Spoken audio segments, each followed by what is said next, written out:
அந்த இருவிழி தெரிக்கின்ற மின்னல்கள் வேண்டும், இதழ் விழி பொழிகின்ற மழை மட்டும் வேண்டும். அவளுக்கு நான் மட்டும் தெரிந்திட வேண்டும், அவள் முகம் நான் மட்டும் அறிந்திட வேண்டும். சிந்தி விழும் முதல் மழை வந்து விழும் முதல் அலை, எந்திரிக்கும் முதல் மழை சுந்தரிக்கு சொந்தமாகவே. காதல் வந்தது, காதல் வந்தது.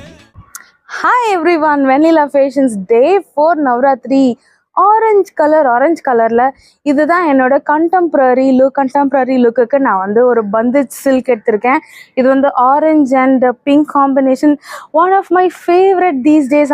இந்த ஃபேப்ரிக் பற்றி நான் நிறைய சொல்லிட்டேன் ஆல்ரெடி. இந்த fabric is so soft and very easy to wear. இதை நான் எப்படி ஸ்டைல் பண்ணியிருக்கேன்னா வந்து ஒரு க்ரீன் கலர் குந்தன் செட் போட்டிருக்கேன், சிம்பிளாக வந்து பேங்கிள்ஸும் போட்டிருக்கேன். இப்படி தான் நான் ஸ்டைல் பண்ணியிருக்கேன். அண்ட் ஒரு சின்ன கொண்ட பூ. This is how I have style the contemporary look today. நீங்களும் இதே மாதிரி அழகாக ஸ்டைல் பண்ணி உங்களோட